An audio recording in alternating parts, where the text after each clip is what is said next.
Hi viewers and hello everybody, কেমন আছেন সবাই? আশা করি সব অবশ্যই ভালো আছেন। রফিক 93 চ্যানেলে আপনাদেরকে নতুন করে স্বাগত। তো আমরা বর্তমানে রূপপুর পারমাণবিক বিদ্যুৎ কেন্দ্রে চাকরিরত আছি। তো সে চাকরির সুবাদে কুষ্টির একটি বিখ্যাত হোটেলে আমরা সপ্তাহ বা 15 দিন বা 1 মাস পর আমরা যাই, 2 থেকে 1 বার যাই। আপনারা জানলে অবাক হবেন যে আমরা যে বর্তমানে ব্রিজটা আছি সেটা হচ্ছে লালন শাহ ব্রিজ। হাতের বাম পাশে হচ্ছে রূপপুর পারমাণবিক বিদ্যুৎ কেন্দ্র এবং ডান পাশে হচ্ছে সেই 112 বছরের পুরনো হাডিস ব্রিজ। যেটা দেখেননি তারা আপনারা এসে দেখে নিন। সেই ব্রিজটাও কিন্তু অনেক সুন্দর। আর আরেকটা মজার বিষয় হচ্ছে যে এই যে ব্রিজটা, এই যে লালন শাহ ব্রিজটা দিয়ে কিন্তু কুষ্টিয়া এবং পাবনাকে ভাগ করছে, অর্থাৎ নদীর ওই পারে পাবনা এবং এই পারে কুষ্টিয়া। হ্যাঁ, আমরা বর্তমানে কুষ্টিয়ার ভেড়ামারায় চলে আসছি। ওই ভেড়ামারায় একটি বিখ্যাত হোটেল আছে, সেটা না হচ্ছে লেক ভিউ। ওই লেক ভিউতে প্রতিদিন শশো বললে ভুল হবে, এখানে হাজার হাজার লোক যায় শুধু এখানের ভর্তা এবং মাংস দিয়ে ভাত খাওয়ার জন্য। ওই ভর্তা এবং মাংস দিয়ে খাওয়ার জন্য কেন তো লোক হাজার হাজার লোক যায় সেটা আপনাদের সাথে শেয়ার করবো। ওই জায়গার মাংসটা কেমন, তারপর হচ্ছে ওই জায়গার ভর্তাটা কেমন, সেটা রিভিউ আপনাদেরকে দেওয়ার চেষ্টা করব। তো আরেকটা জিনিস বলে রেখে, আমরা যখন যে কুষ্টিয়াতে যাচ্ছি, তো কুষ্টিয়ার হাতে বাম পাশে এবং ডান পাশে অনেক গাছপালা আছে। রাস্তাটা বর্তমানে অনেক সুন্দর এবং আপনারা জানলে আরও অবাক হবেন যে কুষ্টিয়াতে কিন্তু অনেক ফসলাদি হয়। চাল থেকে শুরু করে ভুট্টা থেকে শুরু করে কী না হয় কুষ্টিয়াতে অনেক কিছু হয়। আর হচ্ছে এই জায়গার কুষ্টিয়ার সে বিখ্যাত চাল আমাদের কুমিল্লা, অর্থাৎ কুমিল্লা বললে ভুল হবে, সারা বাংলাদেশে কিন্তু যায়। তো আমরা চলতে চলতে চলে আসছি, প্রায় আমরা হোটেল লেক ভিউর কাছে আসি।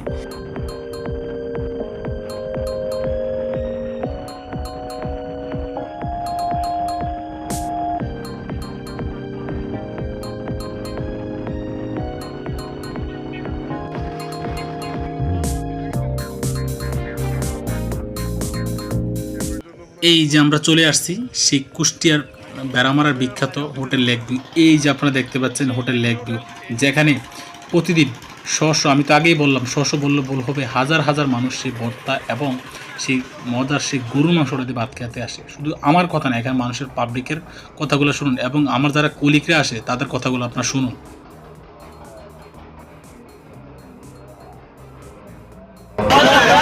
কেমন মাংস, কেমন মাংসটা, কেমন মাংসটা দেখাও, মাংসটা নরম কিনা? হ্যাঁ ভাই, আইতেছে ওই ইয়ারা আইতেছে। আসাদ কেমন? আসাদ তাহলে আপনার মাংসটা কেমন করছে? মাংসটা দেখান একটু নরম নি ভাই। ঠিক আছে ভাই, লেক ভিউ হোটেল না?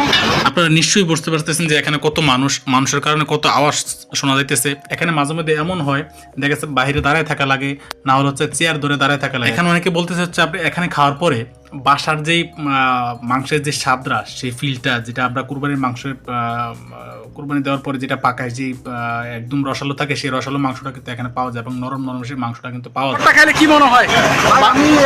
মানে বাসার অনেক রকম না? এখানে খাইলে বাসার ফিলটা পাওয়া যায় না?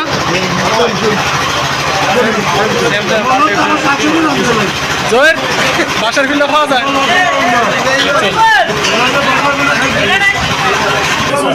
তো আমরা চাকরির সুবাদে আমরা অনেক জেলায় কাজ করছি, তবে কুষ্টিয়াতে আসার পরে এই যে হোটেল যে লেক ভিউটাতে আসার পর আমার ধারণাটা টোটালি পাল্টে গেছে। এই একটা হোটেলের ভিতরে এত হাজার হাজার লোক মানে প্রতিদিন খেতে আসে, কি কারণে খেতে আসে আপনি যদি না খান জিনিসটা কিন্তু বুঝবেন না। আর এই হোটেলে শুধু গরু মাংস এবং ভর্তা নয়, গরু মাংস এবং ভর্তার পাশাপাশি আপনার খাসি আছে, চাইলে আপনি খাসি খেতে পারেন। তারপর হচ্ছে ইলিশ আছে, ডিম আছে, তারপর হচ্ছে আলু ভর্তা আছে, ডাল আছে।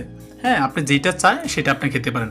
এখন হচ্ছে গরু মাংস হচ্ছে 180 টাকা করে রাখবে, খাসিটা হচ্ছে 180 টাকা রাখবে, আলু ভর্তাটা হচ্ছে আপনার 20 টাকা করে রাখবে এবং ডালটা ফ্রি পাবেন। ভাত হচ্ছে 1 প্লেট হচ্ছে 20 টাকা। তারপর হচ্ছে যে আপনার ইলিশ মাছ পাওয়া যাবে সেটা হচ্ছে 180 টাকা। ইলিশের যে ডিমটা আছে সেটা হচ্ছে 120 টাকা।